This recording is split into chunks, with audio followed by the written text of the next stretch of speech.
Well, welcome aboard Pride of Baltimore II. You're getting a look at a scene that is not very often seen by the general public. This is what we do to Pride of Baltimore II between her sailing seasons.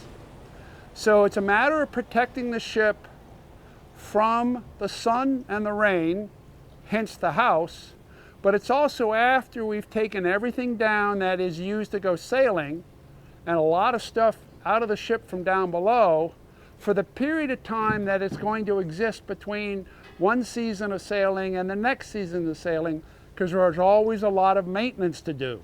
It's a responsibility to our own safety as well as a responsibility to the safety of others who are aboard the vessel.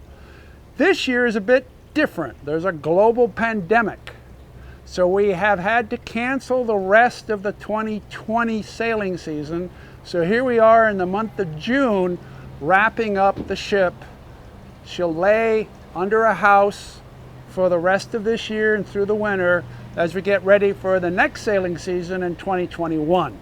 So now we're framing up and the boat's undressed. And so as we walk forward, we see cabin structure, somewhat modern deck boxes that contain safety gear that relates to the modern era, because we're carrying folks underway. So we meet the U.S. Coast Guard regulations, and so some of our storage is this way, done this way. We have a spar here that actually sticks out the front. This is the jib-boom. If you look that up in a dictionary, you'll get to know what that is. Out there is the black bowsprit. And then as we go forward, there's more cabin space down below, more ventilation. We got the foremast here. Notice the rake, the leaning back of the mast. That's a peculiarity that is not unique to the Chesapeake Bay, but it is unique in the sense that it's as extreme as it is.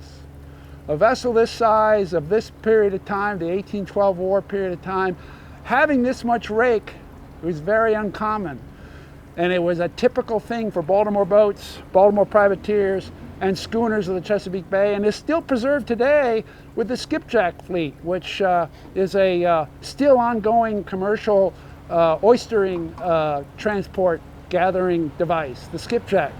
Up forward, we have a mechanical device for bringing back the anchor, which you see over here. There's a rope hanging off the anchor. That's the anchor rod, as we call it, or anchor line. It's made of rope. So we would take that rope aboard, go around the drum 2 or 3 times. There's a mechanism, a mechanical advantage that transfers. That's actually not period. That's more recent. In 1812, they probably use a pike pole system, which we don't do here. And then, as I say, there's the bowsprit, and there's a jib-boom here on deck that goes out beyond it. When we do go sailing, the foremast carries the foresail, and then above that is a topmast that we send up from the deck. We bring it ashore, from ashore on board, we send it up. That topmast goes up through that black doubling that you see up aloft, as we call it, on the foremast, and that supports the mast. And then there's extra rigging that goes up to support that topmast. And then the yards, the square sail yard, so the course yard, the square topsail yard, and you'll see that's the most common imagery we see of the foremast. So now we are walking past the midships. We see the mainmast. The mainmast also has a topmast, but there are no yards on this mainmast. Back in the day, they might do that, square sail on the mainmast, but we don't. A topmast telescopes up through to hold another sail above the mainsail. The mainsail is a gaff sail, so there's a way of putting a triangle sail above that. But otherwise, there's a big main boom that lays resting here with a gaff on top of it. We have a big aft cabin where down below the officers remain, and we do ship administration, navigation, a lot of communication with back at home. Getting the word out on social media about what's going on while we're at sea. Nothing historical on Pride of Baltimore II down below. She's not arranged like they would have been arranged back in the day, but from terms of her hull construction, deck layout, rig, that's pretty representative.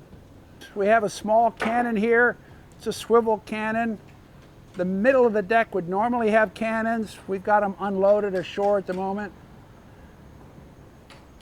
And then we have the steering area with a compass. Pride of Baltimore II is steered with a wheel. It would not necessarily be the most common. Quite often it was a tiller, a big stick that comes forward and tackles side to side.